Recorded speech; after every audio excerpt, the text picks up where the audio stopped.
Speaking section. The speaking section tests your ability to communicate in English in an academic setting. During the test, you will be presented with 4 speaking questions. The questions ask for a response to a single question, a talk, or a lecture. The prompts and questions are presented on time. You may take notes as you listen, but notes are not graded. You may use your notes to answer the questions. Some of the questions ask for a response to a reading passage and a talk or a lecture.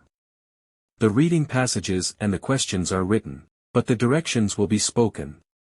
Your speaking will be evaluated on both the fluency of the language and the accuracy of the content. You will have 15 to 20 seconds to prepare and 45 to 60 seconds to respond to each question. Typically, a good response will require all of the response time and the answer will be complete by the end of the response time.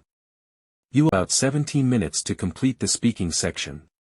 A clock on the screen will show you how much time you have to prepare each of your answers and how much time you have to record each response. You will now be asked a question about a familiar topic. After you hear the question, you will have 15 seconds to plan your response and 45 seconds to speak. Do you agree or disagree with the statement, schools should have a longer summer break?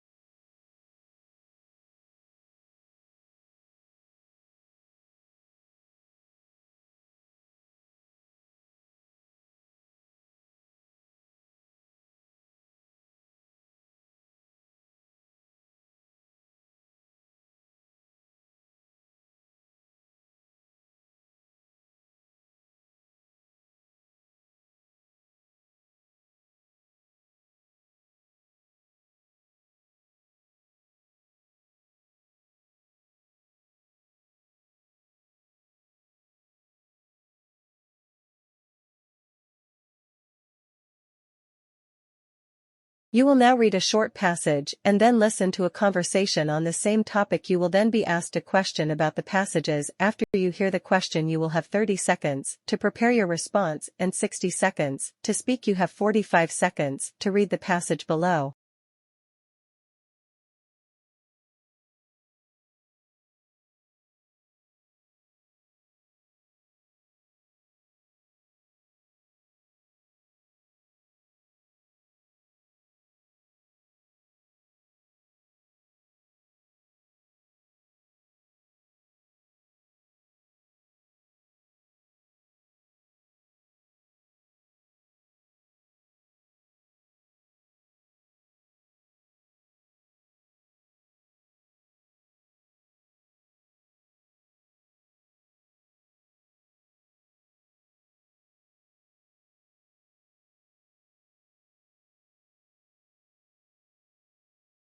Now listen to 2 students discussing the letter. Have you heard about the cafeteria renovation they are planning? Yeah, I read the letter. It sounds like a good idea. Really? I think it's unnecessary. Why mess with something that works? Well, with more students, especially during lunchtime, it gets too crowded. A bigger space would alleviate that. Never really thought about that. What's the other reason? More space means they can add more food options and comfortable seating. It'll make dining a better experience. Oh, I get it now. So, it's not just about size, but also about making it better. Exactly. It's about improving the overall dining atmosphere for everyone. I can see how that would be a good thing. The woman expresses her opinion about the proposal described in the letter. Briefly summarize the proposal. Then state her opinion about the proposal and explain the reasons she gives for holding that opinion.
You will now read a short passage and then listen to a lecture on the same topic.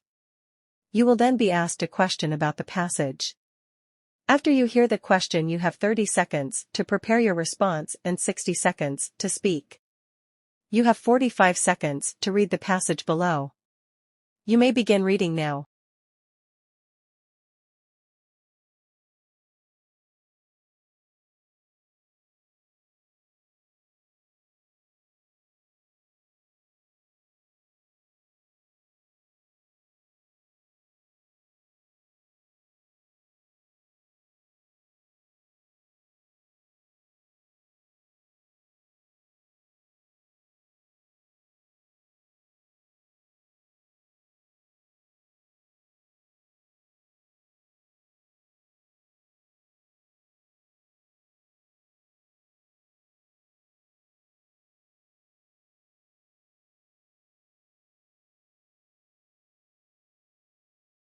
Now listen to part of a lecture in a biology class.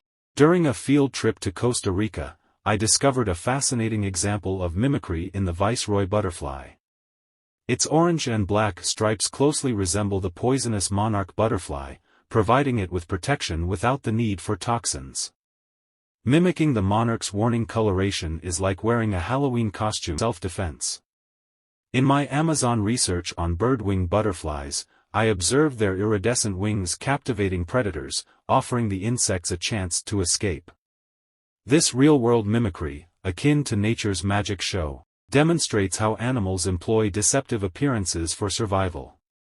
The viceroy and bird-wing butterflies showcase the remarkable power of mimicry in the animal kingdom. Explain how the example from the professor's lecture illustrates the concept of mimicry.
You will now listen to part of a lecture. You will then be asked a question about it. After you hear the question, you will have 20 seconds to prepare your response and 60 seconds to speak. Listen to part of a lecture in an astronomy class. Today we're exploring exoplanets, which are planets located outside our solar system. These alien worlds have captivated scientists and fueled our imaginations for decades. But how do we actually detect them, given their vast distances? Two primary methods have revolutionized exoplanet research, the transit method and the radial velocity method. The transit method relies on observing a dip in a star's brightness as an exoplanet passes in front of it, similar to a mini eclipse. Imagine a tiny moth flitting across a bright porch light. That's the scale we're dealing with. The Kepler Space Telescope used this method to discover thousands of exoplanets, revealing a stunning diversity of planetary systems. The radial velocity method, on the other hand, detects the subtle wobble of a star, caused by the gravitational tug of an orbiting exoplanet. Picture a dog on a leash pulling its owner back and forth. That's the gravitational dance between a star and its planet. This method has helped us uncover massive gas giants like Jupiter and even smaller, rocky planets like Earth. Using points and examples from the lecture, explain 2 ways that astronomers detect exoplanets.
Do you agree or disagree with the statement, schools should have a longer summer break?